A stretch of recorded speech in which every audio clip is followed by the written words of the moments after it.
What's up, guys, and welcome back to another episode of the MedPorium Podcast. Today is episode 2, and we're pretty much going to talk about our experience right now in college and pretty much what we're going through, and maybe you guys can relate if you're going through the same thing as us, going through organic chemistry, going through cell biology, but yeah, you guys already know me, you guys already know Erican over here, so let's just get into it. Erican, what do you think about... Oh man, that smile just always makes me laugh. Alright, what do you think about organic chemistry? We have an exam coming up Thursday. Today's Tuesday. I don't know when this podcast is going to release, maybe like next month or something. But what do you think about Ochem right now? Alright, I'm going to just give you a tale of the tape here. All right. Versus. So, compared to what we've done in Chem 119 or the general chemistry, I like organic chemistry in the fact that there's not a lot of math going on, you know? It's a bunch of 3D stuff. It's a bunch of... I never had to use a calculator so far. Yeah. Even in exam 1, leading up to exam 2, no calculator. There's no complicated equations. Yeah. There's no... It's really, really simple. Yeah.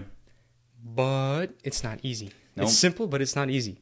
And this is what I don't like about it, is that you have so many rules to follow. Yeah. But each rule has like 6 exceptions. It does, yeah. So in reality, you have, let's say you have 3 rules, multiply those 3 rules times 8 because you have 8 exceptions. So that's, you have 24 rules to memorize. And then you also got to kind of, you have to think literally outside of the box. Whenever you're given those 2D models on a paper and it asks you to compare, you have to bring it out to life like 3D, and you have to take it out of the paper. Yeah. And that's very hard for some people to visualize, and I think that's where my tale of the tape kind of concludes. You have like people who are really good at general chemistry and really good at organic chemistry, and I kind of, yeah, that's just my thoughts. Yeah, see, I was like really good at Gen Chem, and the main reason why is like MedPorium videos like that helped out a lot. But another reason why I was like really good at Gen Chem is because it was math and that conceptual part. I understand, like I really enjoy thermodynamics. Because you have a definitive answer. Exactly. Yeah. Like with organic chemistry, like yeah, it is. I can see your point. I totally do agree. Like the like looking at those models and stuff, like you pick it up, like the RS configuration, like it's easy to understand. You just have to keep the rules in the back of your mind. Yeah. But with like Gen Chem, if you understand, God, I have like a frog in my throat. Jesus, I gotta drink my chai over here.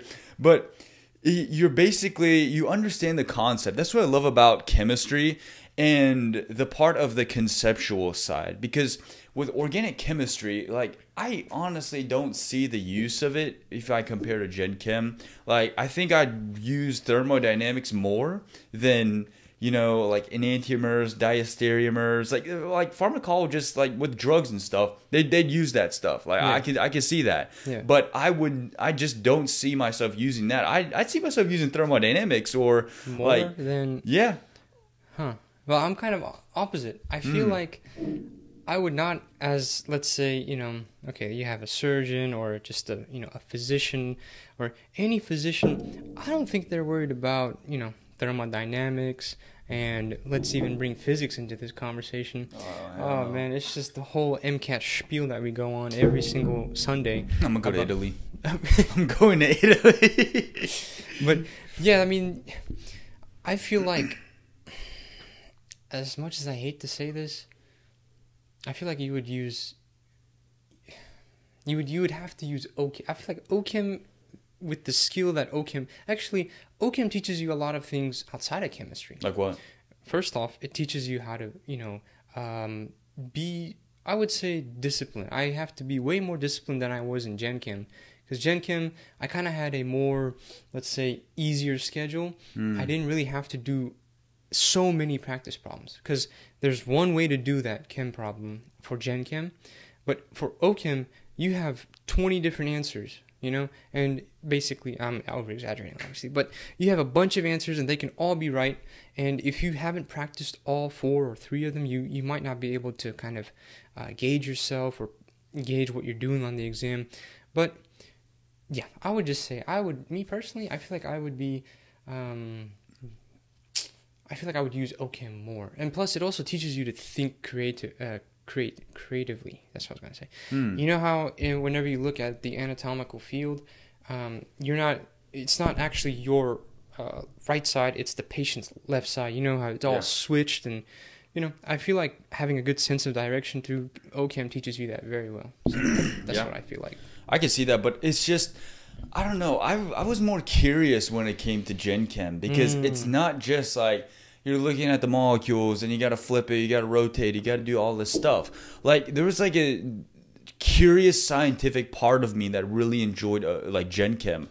Like for example, when we're learning about like atomic radius, we're learning about like Coulomb's law, like such an easy concept. But if you think about it, that's actually like how our world operates. Like even with relationships, the closer you are, the greater the attraction is. Like those things in Gen Chem, I kind of thought they applied to life as well. Even the Coulomb's law, there's a part of that for a gravitational force in physics, where you have two of these, like you look at Earth and you look at the sun. They both have this gravitational pull between them, and yeah, I don't know the gravitational pull of that stuff. I'll just yap. No, but you get my point, right? It's like the closer you are, the higher attraction you have. Yeah. And with like charges, the higher charge you have, the more attraction you're going to have. And not only that, also like thermodynamics, like the first law of thermodynamics, energy cannot be created or destroyed but conserved. Like I always think about that, and you can also apply that to physics as well. It's like going from having this potential energy, like you're gonna drop a ball, you just go all the way up the stairs and you just drop a ball, and then that turns from potential energy to kinetic energy. Once it hits that ground, it creates a sound, creating sound energy, but then it bounces back up, resulting in shoot, what am I doing? What am I saying? No, I think it results in like potential energy because it's going back up and then it's coming down, but then you like connect. Anyway, you get my point, right? It's like those concepts kind of apply more. That's what I like about Gen Chem, is that what you learn applies more into the real world, versus when you're learning organic chemistry, it doesn't really apply to the real world. It just applies to like biotech stuff. Like that's my theory, or like what my opinion is on Ochem versus Gen Chem, is that I like Gen Chem more just because it's more curious. It just incites that curiosity. I see. I think I agree what you say with what you say, but mine is completely flipped. I'm more curious with Ochem because it looks like a puzzle to me. It's a bunch of puzzles. You gotta kind of just sit there and figure it out, and I kind of do like how there's not just one way to solve it. You have to be creative. You have to figure out the multiple answers and see. And even if you get the correct answer, that correct answer is not the correct answer, actually. You have two other better options that are the correct answer. Yeah, like the most stable form, the least stable form, major, minor. It's correct, but it's not correct. Yeah. So that's kind of like my main summary of Ochem, but I feel like Ochem is just more curiosity based. I feel like Gen Chem is just too much. It's too physicsy for me. And it's just a bunch of like looking at the whole world. I'm a very simple tunnel vision man. If I'm given a task to do in Ochem, I'll think about it, I'll do it, and I'll be curious about it at the time, and then I'll move on. That is really interesting. But then again, if you think about it, like organic chemistry is just useless if you want to become a doctor. No doubt. I mean, that's the gold standard, and we're going to say it right now. I've never worked with a doctor who has ever used organic chemistry in his life or her life. Yeah. Like, it's useless. Yeah. Even like the MCAT, like I'm thinking about the MCAT. You've heard stories of just other upperclassmen saying the MCAT. Like, it's unnecessarily difficult. Like, what are cars questions? Why do I have to know that? Like, I genuinely don't understand why. I guess the general consensus from what I hear is that they want to see if you just have the mental toughness, you could say. Like, are you able to just do the busy work for 3 to 4 years in undergrad, do the MCAT, which is just another big busy work exam is what I like to call it. But I think it's like number 2 of the most difficult exams in the entire world. I think there's just one Chinese medical or this Chinese aerospace one, but Mm. the general baseline exams, entrance exams, it has to be the MCAT. It's extremely difficult, and I've known like really smart people who've gotten like a very low score on it, and I've known people with low GPAs who just walk in there and do it, and they're Yeah. able to do it. Yeah. And get a 520. So it's like, well, why do we even have that metric? Like, honestly, I think there should be like some part of maybe entrepreneurship. Like, if you have a student that's, you know, worked on a business for a couple years, like Right. we're advocating, I'm kind of advocating for ourselves right now. But if you've got like students working on one specific thing for a long period of time, is that not enough to prove that they can go through medical school? Because I don't know if you guys know how much effort it takes to go through a business or go through that. I'm specifically talking to like advisors right now, like those med school advisors. Yeah, no doubt. Like, do they even know how much effort and how much not giving up? Just telling yourself constantly every day, this is gonna work. This is gonna work. Be like starting your own business and being an entrepreneur really teaches you so many life skills that I believe no other school could ever teach you these life skills, because it's nothing a professor can teach you. It's nothing anyone can teach you. It's what life teaches you.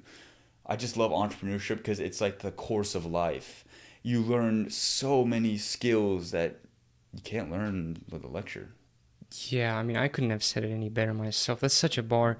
And like at this point, with the way med school admissions works, you need not only a 4.0, many hours of volunteering, many research. You also have to have an Olympic gold medal, and you also have to have helped 50 kittens from a tree. And you have to win the National Geographic Spelling Bee test. You forgot about that one. Shit. That's the most important one. Now, see, you got so much, and I feel like now the only way to stand out is you have to be unique, and maybe you're really good at one thing, like you have just so many hours of research, and that sets you apart. Maybe some other student has so many hours of volunteering that sets them apart. Maybe we could be like, that's what you were kind of hinting at. If admissions officer sees, okay, these kids or these applicants have worked on this specific goal for so long. Yeah. I feel like, and let's just hypothetically say these students are just like, maybe their grades aren't the best, they're not the highest, maybe their MCAT isn't like high, but they got through the busy work on top of what they did. Yeah, they put effort. They did put effort. Maybe not, it's just not all academics. They weren't tunnel vision. They put some damn elbow grease, man. Some good old-fashioned elbow grease. Exactly, you know? It's like, because if you really think about it, like, I always think about this every time I make another MedPorium video, every time, you know, I skip a lecture or anything like that, and I just think to myself, like, if I keep, and this is like my idea, and Eric can pretty much share the same idea because I've been yapping about this since day one, but it's like, why are we going through these classes? Why are we just sticking to this system? We are more than likely, we're the next generation of doctors, we're the next generation of physicians. Why do we have to stick to an outdated system that, you know, it's just creating these. Now, I don't want to be judgmental. I might be like the ant in the entire like world. Like I don't know the entire world, the entire landscape of the medical field. So I don't want to be like too judgmental or, you know, too knowledgeable, because I'm not. Like, I'm pretty much like a newbie in this entire world. But sometimes I just think to myself, like, why are we going through this system? Why do we have to, you know, do an arts credit? Why do we have to go through organic chemistry a history credit or an English credit? Well, I mean, English, I understand. I actually kind of like English. I kind of like writing a little bit here and there. But it's like, these aren't helping us become great doctors, great surgeons, and we're so young. This is a time where there's students around the world that are very passionate in one thing, but they have to go through this system, and then it just I'd say it makes them a zombie, because they only think about, how expensive is it to go to medical school? $250,000 for some people, and there's no scholarships. It's merit based. And you have to take out loans. It's just such a hassle, and I just sometimes don't see the best part of it. So that's why, I didn't, like, for example, I didn't have a good experience with research, and I'll just yap about this for a little. But basically, it was like the summer before my freshman year, and I just hit up this professor. I was like, hey, I like your research. I have this Food is Medicine podcast, yada yada yada. We connected. It was like the day before school. We were talking. I got into his lab, and he was just like really impressed with the podcast, this and that. And I just started doing research, doing like all the, I already forgot what, I forgot. Pipetting? Yeah. Pipetting, yeah, that's what it's, I already forgot what it's called. Just out of my system now. But I was doing that until like from August to like December or January. And just that environment of being in I just didn't have a good experience with research because if you don't have a passion for the research, then it's going to be forced. And then I just wonder if these admissions officers ever consider like, just like I'm being forced, like with the amount of volunteering I got to fill out. Yeah. I personally feel like some of my volunteering is, I'm going to be honest, it's forced. Like I'm forcing myself to go to this volunteering. I do like volunteering. I'm very passionate about it. And I feel that just, it's why we created MedPorium. Exactly. It's why we created MedPorium for these volunteers. I love to give back. Forced. That wasn't forced, exactly. But I feel like with all these requirements, now I'm feeling forced. Now I'm feeling overwhelmed. Now I'm feeling overworked. And then, like you said, why? I feel like a good portion of it just might be because of just money. It's a money thing. It's a money thing. I don't know. I'm no finance geek when it comes to the secondary, the school system, the university system in America. Secondary structure. Primary, tertiary. But no, we don't have brain rot. We have pre-med rot. Pre-med rot. Bro, we're gonna start talking about configurations and stuff. Yeah, just randomly scaring everyone away. But one might be money. But you look at people internationally, and I have some family over, in France, Germany. And I also have some relatives and friends down in Spain. And you have Bro's relatives. Got connects. Guys, Bro's got connects. All over the world. And, you have family in Italy. And I've just kind of been, not eavesdropping, but like I piece together what they say whenever we talk over the phone. Or, sometimes I like to pick their brain because a couple of them are not only pre-med, but they're also in some different studies, different majors there, and I just asked them, like, how's y'all's school system over there? What do y'all be doing? What do the pre-meds do? Because not all of them are pre-meds, but they were just like, so one of my relatives there, they are not pre-med, they're a different major, something with computers or something. But anyway, she has classmates that are pre-meds, and I asked her, like, hey, can you like ask them a couple of questions for me? And she was like, yeah. And I asked them I asked her to ask them how, like, is their schedule like? Do they have these? Do they have that? And they said that, first of all, it's not expensive as it is here. Yeah. Second of all, they said that their school to work balance is very good. And they just kind of, it's different here. I got the sense from them that it's not about money over there. And the professors, and it's just a different environment. It's not very like you have to pay, you have to go through this, we have to. It's like, come on in. It's like an opportunity. It's exactly. like encouraged. That's the word I was looking for. It's like encouraged there for you to succeed, and they don't just reject applicants right away. There's many. Like I just don't understand that part too. It's like. And there's some, like, we thought there was a formula, you get a 4.0, you get a really good MCAT, boom, you're into med school. But if that doesn't work, which the MCAT stands for, medical... College admissions test. Medical college admissions test? Medical college admissions test. Okay, that, I'm not going to try to say that. But it's literally an exam for you to get into med school. And if you do really well in that, and the GPA, but you don't get in... What's the point of the exam? And then on top of that, I've known many people, upperclassmen, friends of mine, co-workers, whatnot. They say, they had a high GPA, they had a high MCAT, they had high everything. They get accepted into their first interview. Congrats. Like, well, that's huge. Call them back a couple weeks later. I got rejected from the second interview. What went through I don't know. these couple of weeks in this span of time that the admissions officer's like, no, you're not going to get the second interview. And we need doctors. Like, What the hell is a second interview? I don't even know. Give me one. I'm a one-hit wonder. Just give me one. I can't do it twice. And you got to pay for the applications too, like $100 a pop.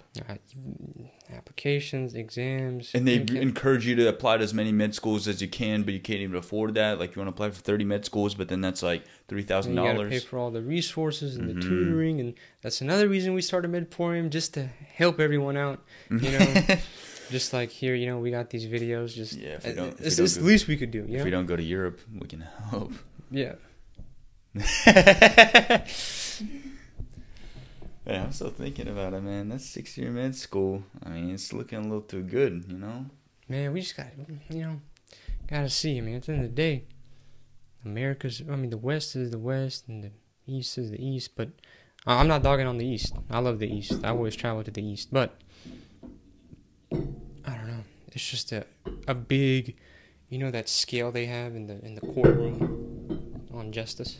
Yeah, but I don't know what it's called. I don't know what it's called. It's like some fancy name, but there's always this pros and cons. Pros and cons you have to weigh, and it's heavy, and you got a bunch of influences. But I mean, I guess that's why we're just here talking about it, just to we're just yapping. I mean, at this sound point. it out with you guys, and because we don't want to be the type of guys that tell you like you got to do this, you got to do that. I mean, we're just like showing. We're still trying to figure out what to do. Exactly. We're just talking about what we went through, what we're currently in right now, because like we're in the mud right now. Yeah, like we're literally med school bummers. We are like you got med school gunner.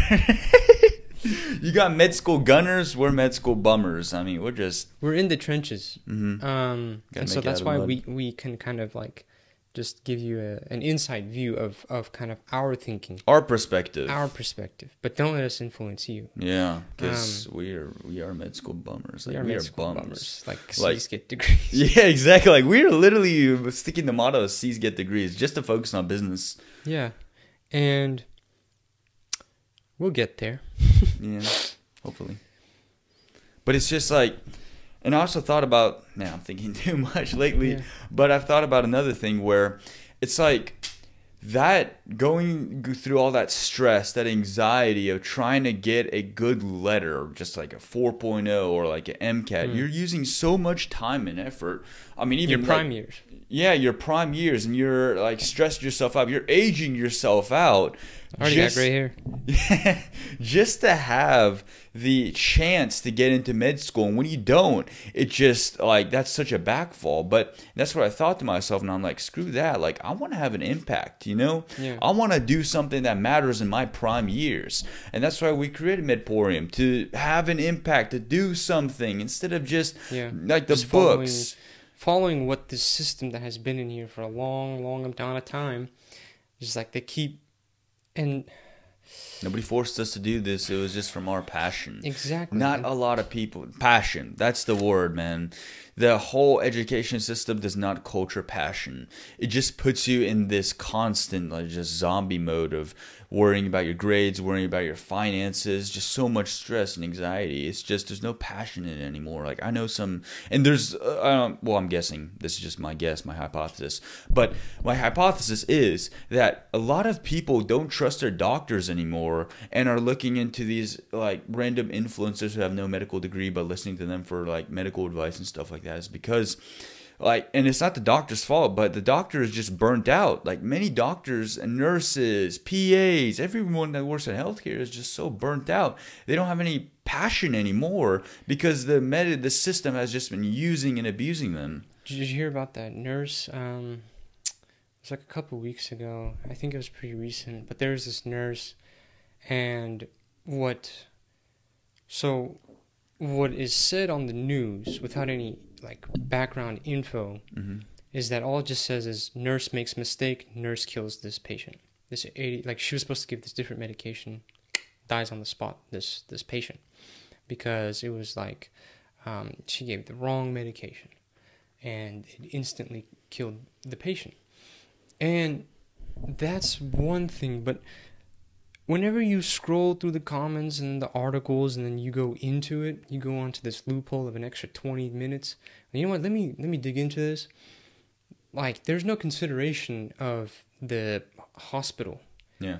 If you okay, I understand. Like, even the victim's family, the patient's family, they were in court and they said they forgived her, and they were actually looking at not only the victim's family was like, okay, you have the nurse, but what about the whole hospital in the back?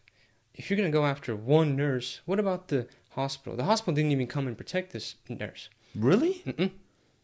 And that's crazy. They were saying, let's look at the hospital now. And the hospital was putting crazy hours on her, is what they're saying. That's the kind of, I wouldn't say theory, but that's what's going on. Yeah. Is what I'm kind of getting the gist at, is that she was overworked crazy, and, you know, this hospital had a kind of this history of just, you know, overworking, and, you know, you could just tell the way that the people were acting in the courtroom. I don't know. It's not true. It's not 100%. That's not the fact. I'm just saying, let's consider that part. Yeah. And then whenever you were mentioning, what are we talking about before that? Like, you were talking about like burnout, passion. Not a lot of people have our future generation of physicians, like even people in our class don't even really have passion anymore.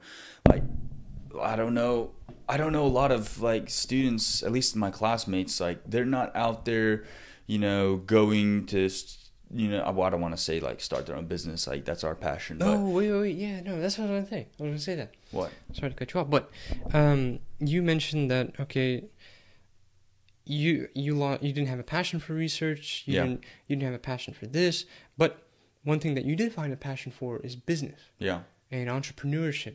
Now, I've said this to a couple of people, and the first thing I met with is kind of I wouldn't say disgust, or like kind of disappointment is what I met with.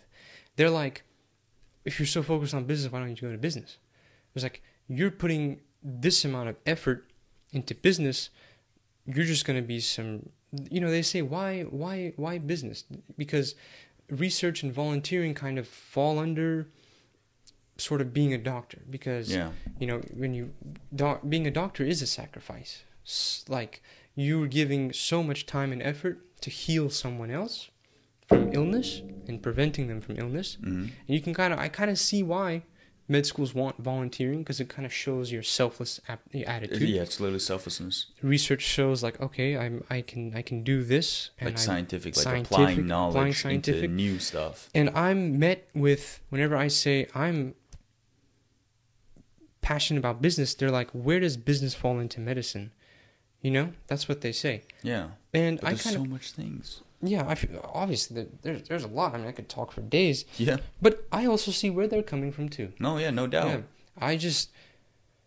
What is your response to somebody who says, I don't believe that's right. Business shouldn't be your focus. If you're gonna be a doctor, you have to be the doctor, like that doctor, like a doctor. Yeah, well, that's something my dad used to tell me all the time, and he'd always say this one thing: is just focus on yourself.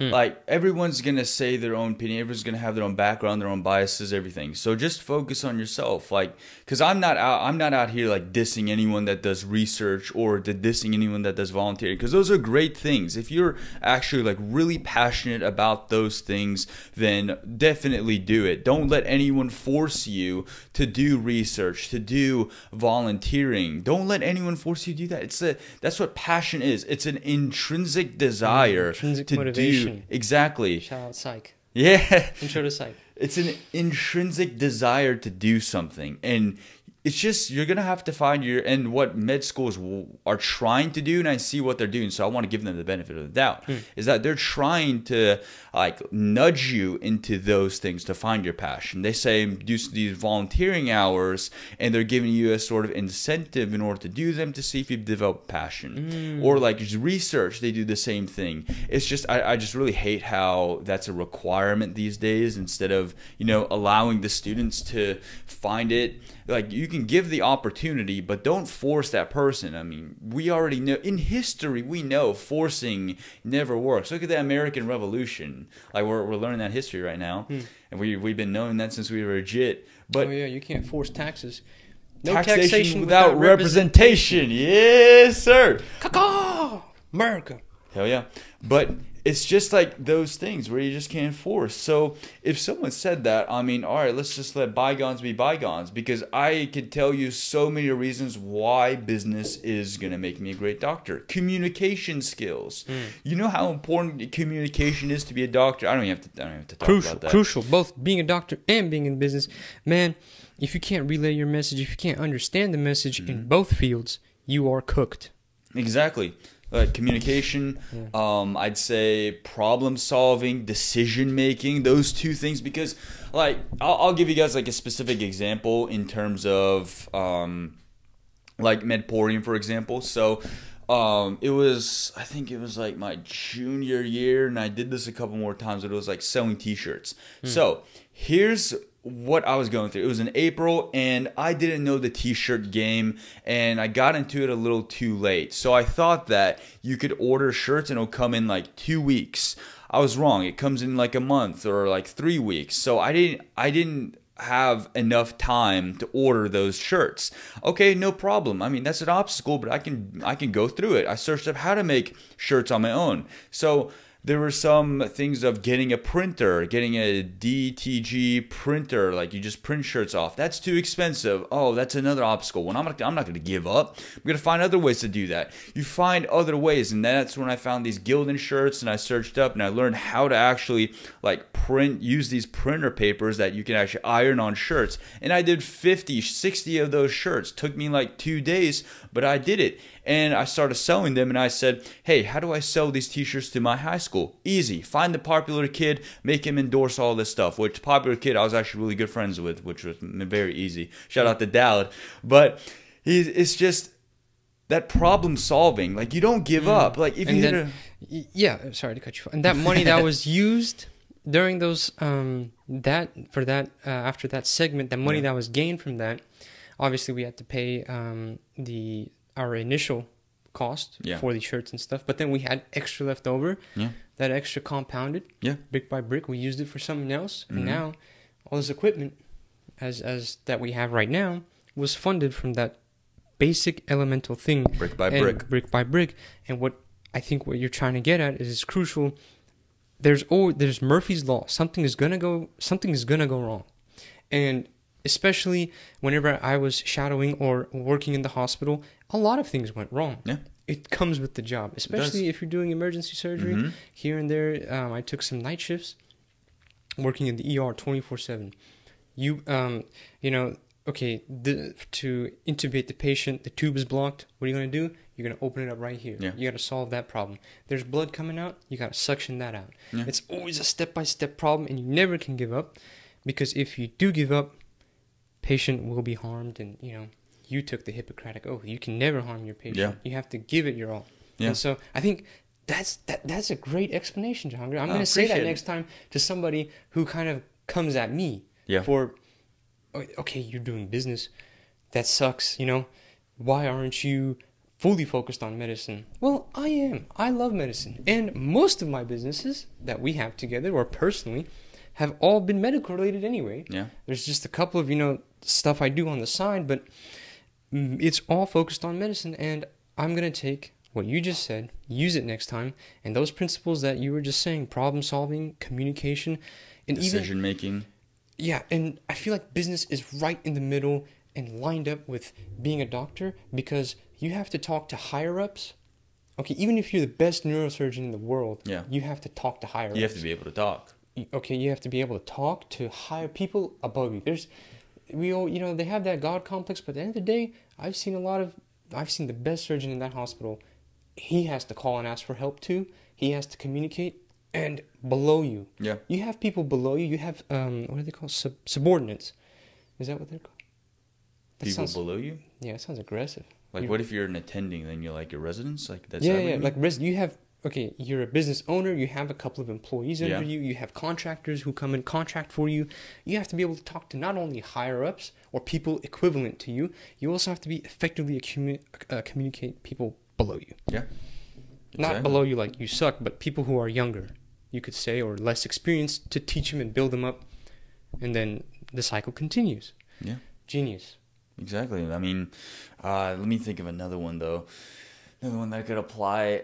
We got decision making, problem solving, communication. I mean, those are the big three right there, honestly. Like, and then being a doctor, like, you got to know your facts. You got to, like, experience. Preparation. Preparation and persistence. Preparation, the 2 P's. P and P.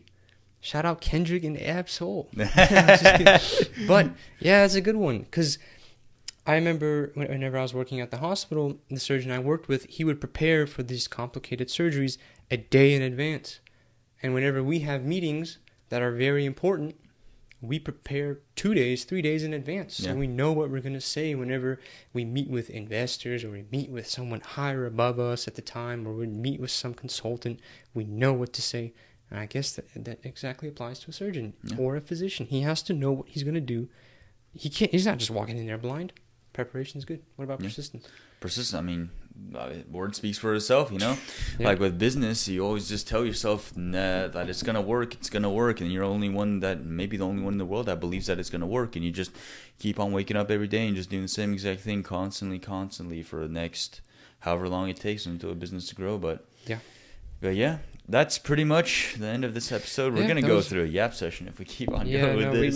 we gotta stop ourselves right now. We got future episodes coming up. I don't even know where we're gonna.